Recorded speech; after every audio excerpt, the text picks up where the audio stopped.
Hello everyone, good morning, good afternoon and good evening wherever you are all over the world. Welcome back to my channel. It is still your one and only 24/7 news boss. If you are joining us for the first time, don't forget to hit that subscribe button, like and share this video to stay updated with the latest unfolding events in the Zoo Nation and beyond. Today we bring you a major developing story from the southeast region of the Zoo Nation, where insecurity continues to grip communities following a viral video that has sparked heated debates and renewed calls for urgent solutions. Let's get into the details. The Southeast remains on high alert after a video began circulating online showing the Biafran Liberation Army (BLA) mounting a roadblock along the Okigwe Expressway in Imo State. In the footage, armed men believed to be members of the separatist military were seen shooting sporadically in the air, halting traffic and instilling fear among motorists and residents. The incident, which occurred just days after renewed security crackdowns, highlights the fragile state of security in the region. Eyewitnesses reported that commuters were stranded for hours as the armed group displayed force, chanting pro-Biafra slogans while warning against the zoo government security presence in their territory. The viral video has now become a talking point across social media, raising concerns about the growing audacity of non-state armed actors in the southeast. So let's sit back and watch a brief video concerning this update.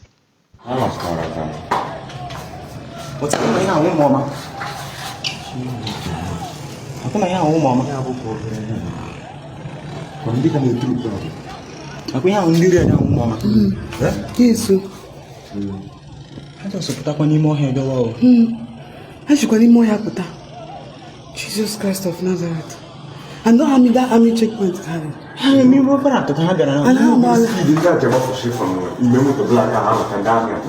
Jesus Christ of Nazareth. Jesus. My God.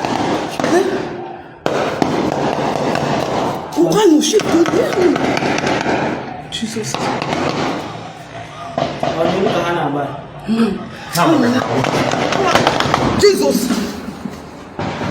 How about the Jesus.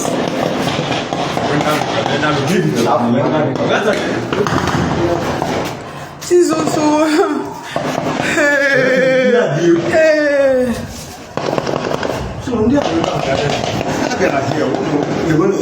The unrest comes at a time when the Agune Chamber Security Outfit, a local vigilante group working in collaboration with community youths, has intensified its activities across Anambra and parts of Imo, following reports of increasing criminal activities attributed to separatist militias.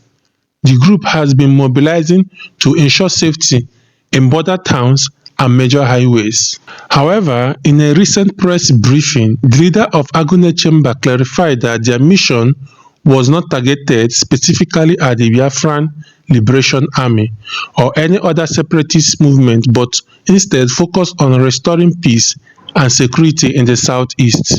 He emphasized that their goal was to protect residents, curb abduction, and ensure free movement across communities. This clarification comes amid rising speculation that Agune Chamber and local youths were engaging in a direct manhunt of Biafran Liberation Army members, potentially escalating conflict in already tense communities. The events in Okigwe also unfold against the backdrop of the 6-year prison sentence handed to Simon Ekpa, a Finland-based separatist figure accused of founding and inciting violence in the southeast. His conviction has sent shockwaves across the separatist movement, with many analysts predicting both short-term escalations and long-term de-escalations of violence. While some fear that Ekpa's imprisonment could embolden hardline elements of the Biafra Liberation Army to intensify attacks in defense, others believe his absence from active mobilization may weaken the group's organizational capacity. Experts say this development might mark a turning point for security operations in the southeast. Notably, many political commentators argue that Ekpa's conviction could open the door for renewed legal and diplomatic pressure for the release of IPOB leader Nnamdi Kanu.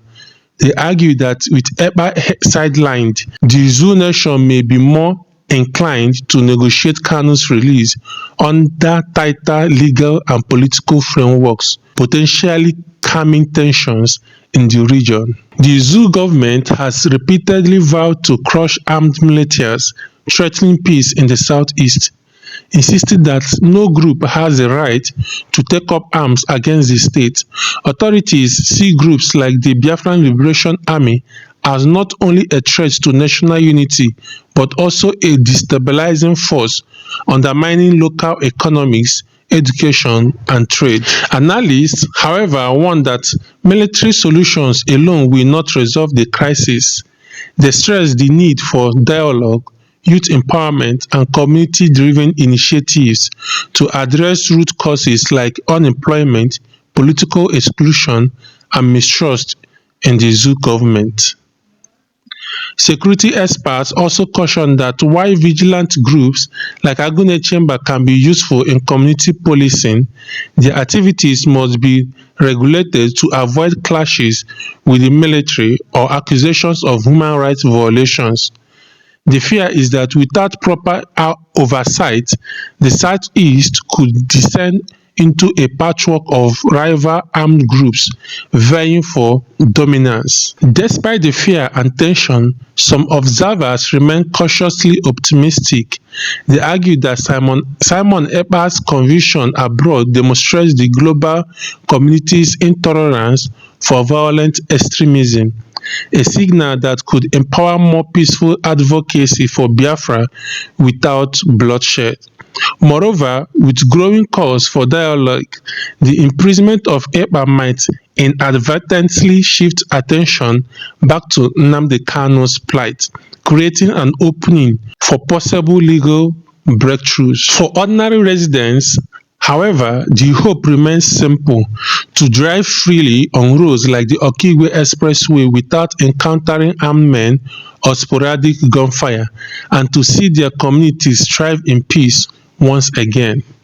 So my people, what do you think about this situation? Will Simon Ekpa's prison sentence help calm insecurity in the southeast, or will it make things worse? Do you think Akune Chamber and the youth can truly secure the region without clashing with the Biafran Liberation Army? And most importantly, could this be a stepping stone toward Nnamdi Kanu's eventual release? Let us know your thoughts in the comment section below. Don't forget to hit the like button, share this video and subscribe to 24/7 News Boss for more breaking updates. Until next time, stay safe, stay informed.